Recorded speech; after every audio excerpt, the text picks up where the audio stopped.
Praise the Lord. जय मसीह के साथियों, ईश्वर आपको बहुत आशीष दे। ये वीडियो बहुत महत्वपूर्ण होने वाली है क्योंकि इस वीडियो में आपको बताना चाहता हूँ कि ईस्टर के बाद क्या हुआ, ईस्टर के बाद कौन सी घटनाएं घटी और यीशु ने ईस्टर के बाद क्या कहा और वो अपने शिष्यों से कितनी बार मिले। और इसके लिए मत्ती की पुस्तक 28 अध्याय 10 आयत में यीशु जी उठने के बाद उन स्त्रियों से मिले और कहा, जाकर मेरे भाइयों से कहो कि मैं उनको गलील में मिलूंगा, मैं उनसे गलील में रूबरू होके आमने सामने खड़े होके बातें करूंगा। और यीशु के चेले गलील चले जाते हैं और गलील में जाकर उस पहाड़ पर मत्ती की पुस्तक 28 अध्याय 16 आयत से आप पढ़ेंगे 20 आयत तक, 18 से 20 तक यीशु ने अपने शिष्यों के पास आके कहा, स्वर्ग और पृथ्वी का सारा अधिकार मुझे दिया गया है, इसलिए तुम जाओ, सारी जाति के लोगों को चेला बनाओ और उन्हें पिता पुत्र पवित्र आत्मा के नाम से बपतिस्मा दो और जो बातें मैंने तुम्हें मानना सिखाई हैं उन्हें भी सिखाओ। और देखो, मैं जगत के अंत तक सदैव तुम्हारे संग हूँ। यीशु शारीरिक रीति से स्वर्ग जा तो रहे थे, लेकिन वो कह रहे थे कि मैं फिर भी तुम्हारे साथ रहूंगा, हमेशा सदैव तुम्हारे साथ रहूंगा, तुम कभी भी अकेले नहीं रहोगे। पर शर्त क्या है? यीशु चाहते हैं कि मैं और आप उस महान आदेश को पूरा करें, उस आज्ञा को, एक आखिरी आज्ञा, स्वर्ग जाने से पहले, शारीरिक रीति से जाने से पहले यीशु एक महत्वपूर्ण बात कहना चाहते थे। और चेलों से जाकर के एकांत तो मिलते हैं और कहते हैं तुम्हें सब जाति के लोगों को चेला बनाना है। मुझे आपको इसके लिए कोई एक्सक्यूज नहीं लगाना है क्योंकि ये सिर्फ आदेश नहीं है, ये महान आदेश है, द ग्रेट कमीशन। हम में से हर एक व्यक्ति को जो यीशु मसीह में, जो प्रभु में ईमान लाए हैं, हर एक व्यक्ति को इस वचन को पूरा करना है, इस आज्ञा को पूरा करना है, लोगों को चेला बनाना है, प्रभु के विषय में बताना है। और आपके साथ, मेरे साथ प्रभु सदा हमेशा रहेंगे, प्रभु यीशु मसीह के नाम से।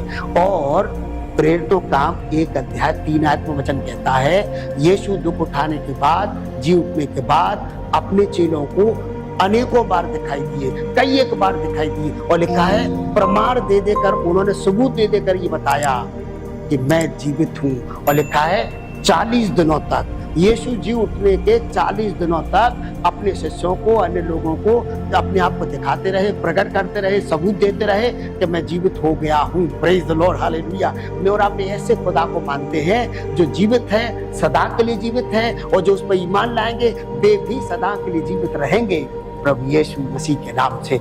यीशु जी उठने के बाद ये प्रूफ देते रहे, ये प्रमाणित करते रहे कि मैं जीवित हूँ, हालेलुया। वो कहते रहे मैं मर गया था और अब देख सदा के लिए जीवित हूँ। प्रकाशित वाक्य में यूहन्ना के ऊपर, यूहन्ना को उन्होंने अपने आप को दिखाया पतमुस टापू पर, और यीशु यूहन्ना से कहने लगे प्रकाशित वाक्य में कि देख मैं मर गया था, कहते मैं मर गया था और अब देख मैं युगानुयुग के लिए जीवित हूँ और मृत्यु और अधोलोक की कुंजियां मेरे ही पास हैं। मैं और आप उस खुदा में ईमान ले आए, मैं और आप उसके पीछे चले। लेकिन एक बात कहना चाहता हूँ, जब थोमा से यीशु मिले, जिस कमरे में यीशु के चेले बंद थे और यीशु आ गए, और यीशु ने थोमा से कहा था, तू तो देखकर मुझ पर विश्वास कर रहा है, पर धन्य है वे लोग जो मुझे बिना देखे विश्वास करेंगे। मैं आपसे कहना चाहता हूँ, आप धन्य लोग हैं क्योंकि आप बिना देखे विश्वास करते हैं। और जब जब प्रभु आपकी प्रार्थना सुन लेता है, जब जब कोई चमत्कार आपके जीवन में होता है, प्रभु कहना चाहते हैं, प्रभु प्रमाणित करना चाहते हैं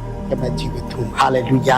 आप धन्य लोग हैं, आपने खुदा को प्राप्त कर लिया है, आपने यीशु को ढूंढ लिया है, यीशु ने आपको ढूंढ लिया है, इसलिए आप धन्य हैं और आप उसे बिना देखे विश्वास करते हैं। और वो मुझ पर, आप पर ये प्रमाणित करता है कि वो जीवित है जब मेरे आपकी दुआओं को सुनता है, जब वो मेरे आपकी प्रार्थना को उत्तर देता है। और एक आखिरी वचन पढ़ने से पहले मैं आपसे आग्रह करना चाहता हूँ कि आप थैंक्स बटन जरूर दबाएं।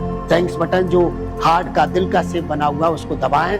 आपके सामने 2 ऑप्शन आएंगे, एक 49 रुपये प्रति माह का, एक 120 रुपये प्रति माह का। आप हमें प्रति माह ये भुगतान दे करके आप हमारे हाथों को और मजबूत कर सकते हैं, सेवकाई को और मजबूत कर सकते हैं, इसलिए उस बटन को जरूर दबाएं। ईश्वर आपको बहुत आशीष देंगे, प्रभु यीशु मसीह के नाम से। और प्रेरितों काम 13 का 31 में लिखा हुआ है कि वह जो गलील में जिनको दिखाई दिया था, उनके ऊपर प्रकट हुआ, उनको ये सबूत दे दिया कि वो जिंदा है। अब वे ही इस बात के गवाह है कि वो दूसरों को जाके बताएं कि यीशु जिंदा है। और मैं आपसे ये कहना चाहता हूँ, आप यीशु के गवाह हैं, आपने यीशु को जान लिया है, आपने यीशु को पहचान लिया है। और वचन कहता है वे लोग जो यीशु के साथ रहते थे, वे जिन लोगों ने यीशु को जी उठने के बाद देखा था, अब वे ही इस बात के गवाह हैं कि वे दूसरों को जाके बताएं कि यीशु जिंदा है। अब दुनिया के लोगों को बताइए, वे लोग जो मायूस हैं, वे लोग जो दुख में हैं, वे लोग जो तकलीफों में हैं, वे लोग जो बीमारियों में हैं, वे लोग जो भटक चुके हैं, आप उनको बताइए यीशु जिंदा है, वो आपको बचा सकता है, वो आपको छुड़ा सकता है प्रभु यीशु मसीह के नाम से। इस वीडियो में इतना ही। ईश्वर आपको बहुत आशीष दे। Thank you.